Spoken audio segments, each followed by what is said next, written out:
আমরা এটা শুধু আমার কথা না, সারা বাংলাদেশ বলছে বিডিআর না বিজেপি, বিডিআর না বিজেপি, বিডিআর না বিজেপি।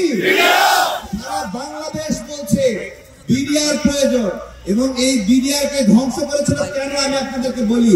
সেই যে রৌমারী সীমান্তে বিএসএফ পরাজিত হয়েছিল, তখন থেকে ওদের টার্গেট ছিল এই বিডিআর কে ধ্বংস করতে হবে, এই সেনাবাহিনীকে ধ্বংস করতে হবে। এবং তারা শেখ হাসিনার দীর্ঘদিন ক্ষমতা থাকার জন্য প্রথম যে চ্যালেঞ্জ হতে পারত বিডিআর এবং এই যে সেনাবাহিনী, এই দুই টিমকে ধ্বংস করেছে। কারণ আমাদের সেনাবাহিনী যখনই বাংলাদেশের বিপদ হয়েছে তখনই এই সেনাবাহিনী আমাদেরকে রক্ষা করেছে। এবং কিছু হলেই সেনাবাহিনী, আমরা বলি সেনাবাহিনী কোথায়, সেনাবাহিনী কোথায়, অর্থাৎ সেনাবাহিনী আমাদের আস্থার জায়গা। এবং দেখবেন পিলখানা হত্যাকাণ্ডের ঘটনায় সেনাবাহিনীর পরিবাররা যারা কিনা ক্ষতিগ্রস্ত হয়েছে তারা বিডিআর ভাইদের পাশে দাঁড়িয়েছে। কেউ দেখাতে পারবে না কোন সেনাবাহিনীর সদস্য নিহত হয়েছে তারা বিডিআরদের বিরুদ্ধে কথা বলেছে।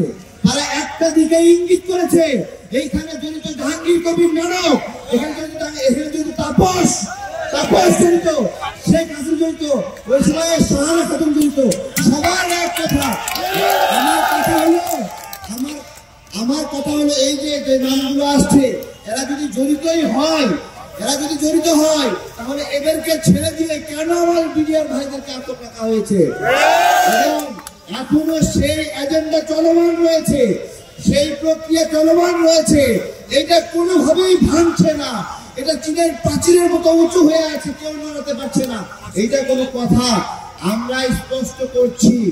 আমি ধন্যবাদ জানাবো মাহিম ভাইকে, আসছে, মাহিম একটা অসাধারণ কাজ করেছে এবং আমি চাই আপনারা তাকে সহযোগিতা করেন এবং সেও মনোবল ধরে রাখুক, আপনারা একসঙ্গে সবাই কাজ করেন।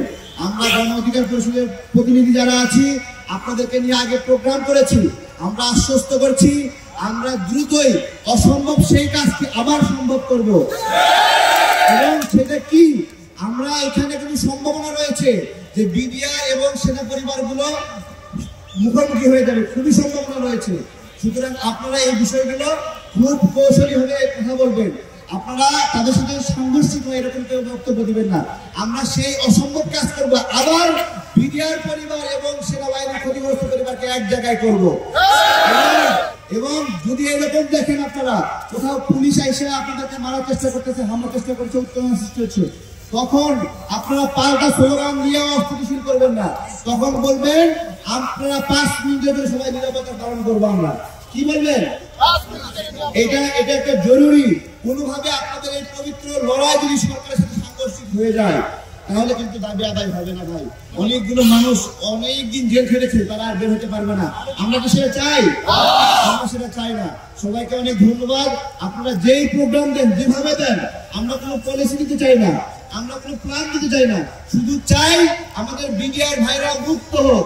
আমরা কোনো কৌশল চাই না, আমরা চাই যে নিরীহ মানুষগুলো মুক্ত বাতাসে আসুক।